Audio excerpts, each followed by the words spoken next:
I'm starting my convention weekend really late. So it's Saturday. Sorry, let me just back up real quick. It's Saturday. The convention actually started yesterday on Friday, but I had an emergency come up, so I didn't get to really make it here until like 5 p.m. And so I was basically like running here. Got here 5. Got here 5, and I finished setting up at like 6:30, and so the convention ended at 8 p.m. yesterday. So I only had like an hour to sell, and I made 3 sales, which is really unfortunate because I missed out on a whole day, and apparently Friday was not bad. So yeah, I missed out on a whole day of sales, and I do have a lot of expenses to cover. For Animate Philly, I actually had to get a craftsperson booth, which is more expensive than Artist Alley. So I'm in the exhibitor section. So my booth is quite expensive, and I had to cover hotel and everything. Originally, it was going to be a girls' trip. It was going to be me and my 2 girlies, but one of them got sick, so only one of them's here with me. She's actually not here right now, but she is here. We'll see how today goes. I'm hoping to break even today and actually make a little bit of profit as well. It is a first year convention, so I don't really know how it'll go, but I will obviously hope for the best. Updates to come. Excuse you. Okay guys, midday updates. It's about 1 p.m. And honestly, it's kind of slow where I'm at. I don't know if it's slow throughout the convention. They did say that today and tomorrow tickets were sold out, so I'm assuming there's a lot of people, but my spot in the exhibitor hall is so far from the entrance and like all the other activities that I think like people are not coming over like this far, which is really unfortunate because that means there's not that much traffic where I am, but hopefully, it's just taking some people time to go through every aisle and they'll make it here. But for now, it's really slow. I think I've only made like 10 sales, and we've been here since like 10-ish. So I don't know.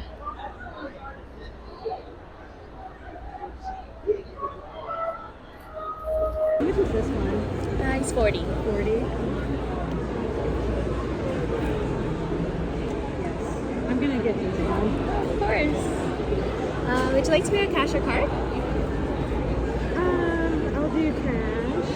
Perfect. You said 40?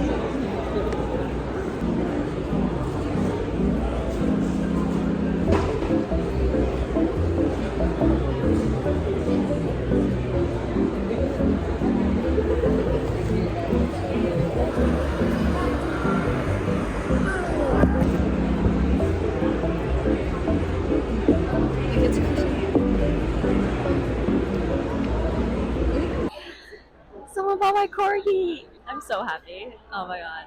I've had the corgi. I haven't had that corgi for that long, but it is an expensive plushie because it took me forever to make. And so I was worried that like my corgi would have the same fate as my Grogu and just like stick with me for a while. But somebody bought him today. I'm so happy. Oh my god.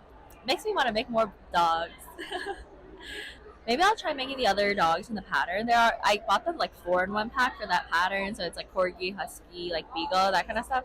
So I don't know. Maybe I'll try some of the other dogs, or maybe I should give it a rest for a little bit.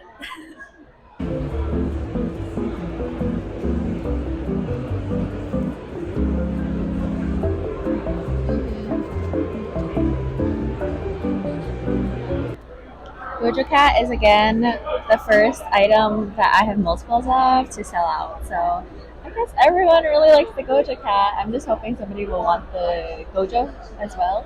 But yay! Gojo Cats found its home. It was another. Gojo Cats are always the things that like I make last minute, and it always is worth it. So yeah, it's 3:32 p.m. and somebody just bought my chopper. Woo! Everyone's been eyeing him, but obviously the price is quite hefty. So Nobody wanted to bite the bullet, but he just walked over and he was like, "How much is he?" Yeah. So I'm so happy I finished him. If you saw like in my little, if you saw my story, I was holding Chopper because he wasn't done yet by the time I got here. So yesterday night I worked on like the little details for Chopper, but then I still had to finish his antlers and like sew them on and everything. So I did that today, like this morning, and just put him out fresh off the needle, fresh off the hook, and yay, found a home. I'm making a good, like an okay number of sales. I am like low on mushy boys, so I've been crocheting them. My friend Sophie is getting food for us, so she'll be gone for a little bit since I think around here there's not much food. There's not many food options, so she went a little further out. But yeah, I'm sure she'll be back soon. But for now, I'm soloing.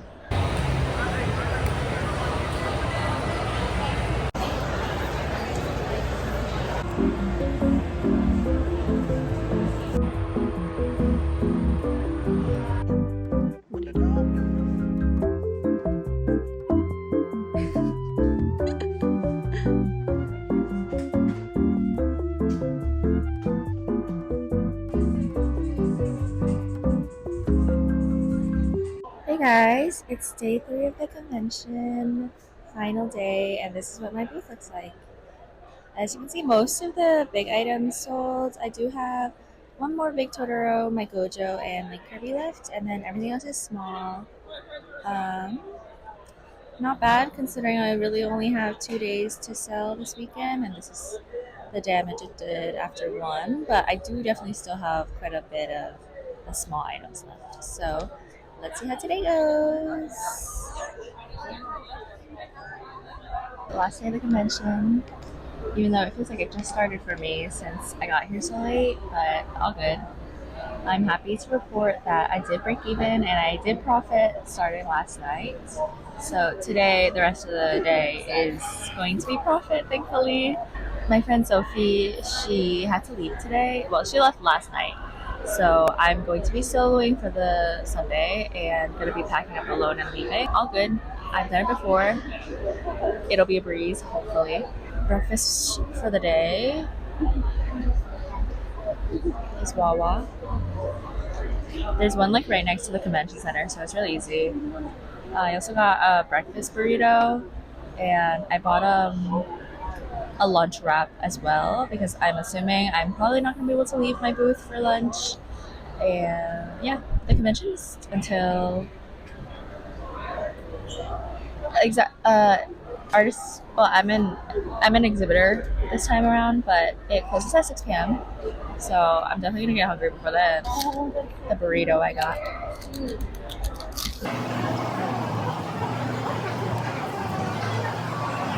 Hey guys, it's 12:58, and it's definitely a lot slower than yesterday. You can even tell by like the volume of the menu, but it's okay. I'm making a couple sales. It's fairly steady, but there's like a lot of gaps in time, so I'm just crocheting, trying to fill up some time. It's my first time making a blue cat mushroom, so that's fun. Not much going on. I'm so sleepy. My friend and I stayed up chatting yesterday till like 3 a.m. on the phone. Oh my god, why did I do that? I'm so tired. This is not enough coffee. I need more. I'm trying to like not chug all of my beverages because I'm alone today, so I don't know. I don't want to leave my booth unattended. Like, even if my booth neighbors, who are so sweet, like, even if they could look over it, like, because these booth sizes are so big in exhibitors, I'm like, I can't really look at it. So sleepy. Ugh.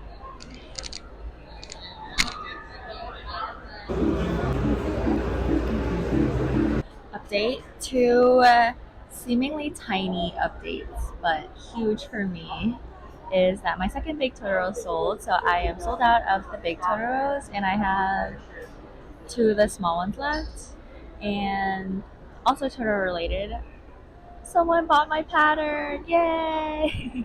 First person buy it all weekend, which is great. Um, yeah, monumental update for me. All right, back to work. And here's my business card and care instructions for your whale. Oh, thank you. Thank you.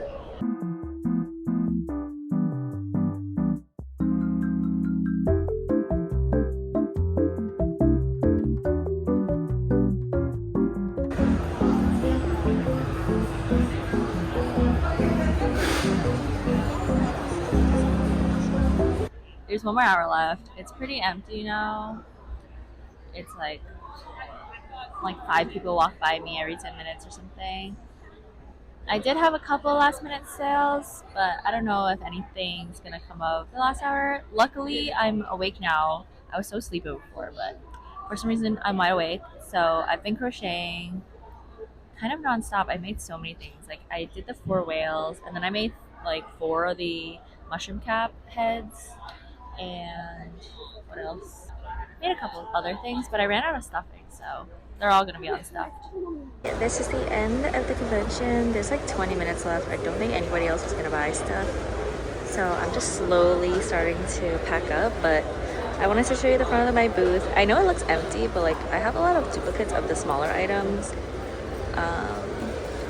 and like most of the big ones sold, so it's deceiving. But I do still have quite a bit of inventory left, but all good.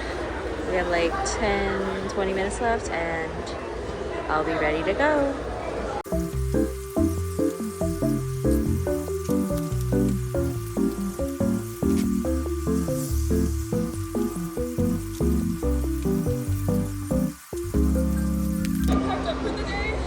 I still have all my stuff. Can I get that white chicken, please? Oh my god, yeah, of course.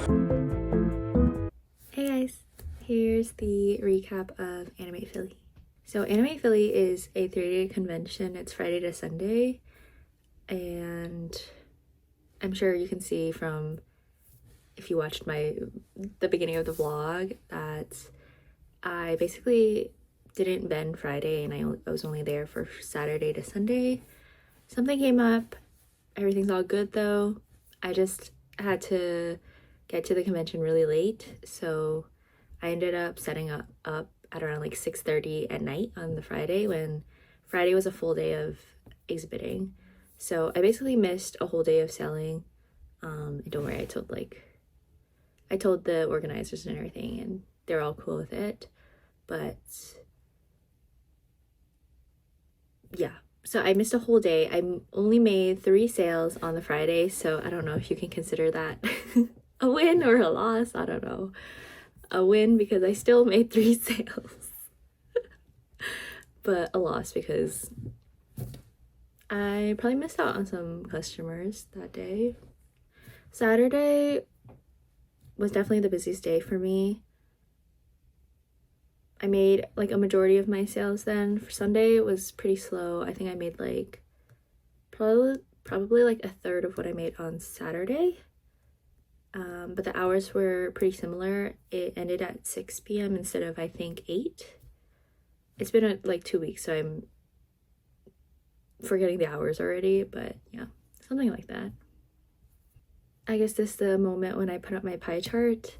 I did profit, so I'm very thankful for that. Always thankful to break even in profits. But the show was slow, and I think a lot of other vendors and artists like echo that same sentiment, that it was slow. It wasn't like anything crazy. I will give it slack, of course, because it's its first year. They're still trying to gain like their fan base, right? So I totally understand that part. I did okay. It was definitely my worst performing con of the year. Kind of sad because it's my last convention of the year. So I'm not ending with a bang. I'm ending with a clap, I guess. I think I would have been happier with my numbers if I didn't have to pay such a high booth fee. I also mentioned this during the vlog, but I applied as a craftsperson because this is my first time vending with like GalaxyCon slash animate. So I was reading through all the exhibitor booth types, and they had one for Artist Alley, which was like 300 bucks, I think, or a little bit less than that. And then I saw they had a specific booth for like craftspeople, and it was like an exhibitor sized booth. So seeing that they had like a specific booth for craftspeople, I was like, okay, I am a craftsperson. So I applied for that one instead. I don't know if I could have gotten into Artist Alley instead and not have gotten a more expensive booth. I would have to check with the organizers. So I don't have an answer for that, but I was like, okay, I just want to apply once and like get it done. So I applied for the craftsperson booth, which meant I was in the exhibitor hall this time. I was not in Artist Alley, and I got a bigger sized booth. I got an 8x10 space, and the table was 8 feet. It was my first time having an 8-foot table. I usually work with 6 feet, so it was definitely a different like layout. It still looks the same as like how I usually design my booth, but just like I got a little bit 2 more inches, you know. And so my booth fee ended up being basically $511. So that was a really big cost. I think if it was $200 cheaper, if I was in Artist Alley, maybe I would have been happier with my numbers, but because of that, I don't know, it kind of sucked. And where my table was, I'll show you the map of the exhibitor hall. My table was the second to last aisle before you hit the wall, and the people like facing the wall, they all basically got up and moved tables because there was literally no traffic there. I hope they did well or broke even at least. So because we were second to last, we definitely did not have as much traffic as well. Like the couple times I would leave my booth to go to the bathroom or to walk around for a little bit, like all the other aisles were way more busy, so I don't know. And I will say Animate Philly is not actually in the city of Philly. It's in like Oaks, Pennsylvania, so it's in the suburbs of Philly. So keep that in mind, that your attendees are not actually like in main Philly. They probably live in the suburbs, or they like traveled from the city of Philly into Oaks. When I was like booking my hotel for the trip, I was like, wait, like why are we so far from Philly? But just something to know if you were thinking about doing this convention, that it is in the suburbs and not in main Philly. I think that's it. You can check out my pie chart to see how I did. I'm not upset with the numbers, given that, you know, it's first year and everything, and also my placement and my booth was expensive. So with GalaxyCon conventions, you have the ability to rebook once you're in. This time around, I did not rebook. 2 main reasons I didn't rebook. One is that they're changing the dates for next year. This year it's in October. Next year it's in May. And May is kind of like peak con season, or like the start of peak con season. And so I didn't want to guarantee like that I had a spot here, since I want to see what else is going on for me next year. So I wasn't completely sure about my schedule, so I didn't want to rebook because of that. And well, that's the main reason. And second of all, like it wasn't I guess amazing enough for me to rebook. I figured if I have like gaps in my schedule and I could make it, I can just reapply instead of rebooking, and I think that will work out for me better anyway. So yeah, I didn't rebook.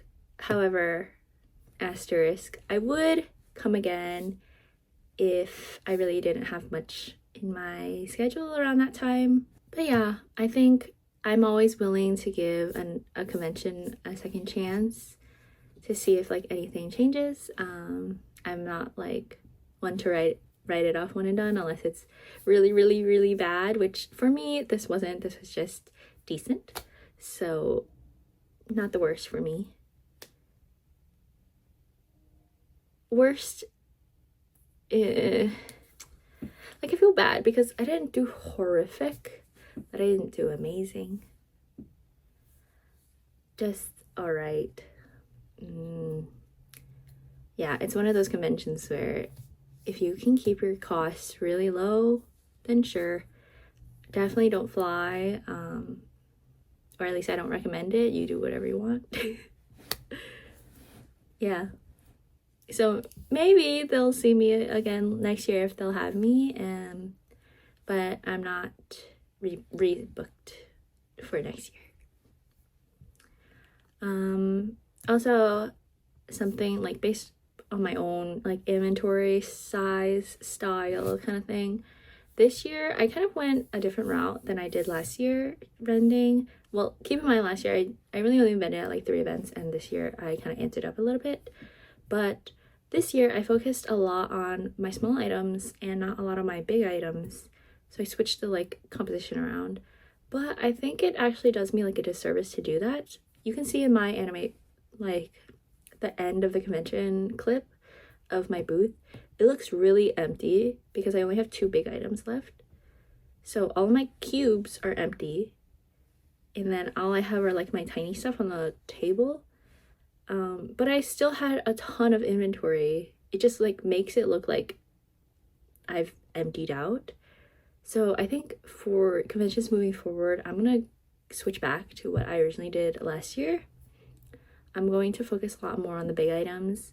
Obviously, I'm still gonna stock my minis, but I want more product like on my shelves, you know, and not just in the like little buckets on the table.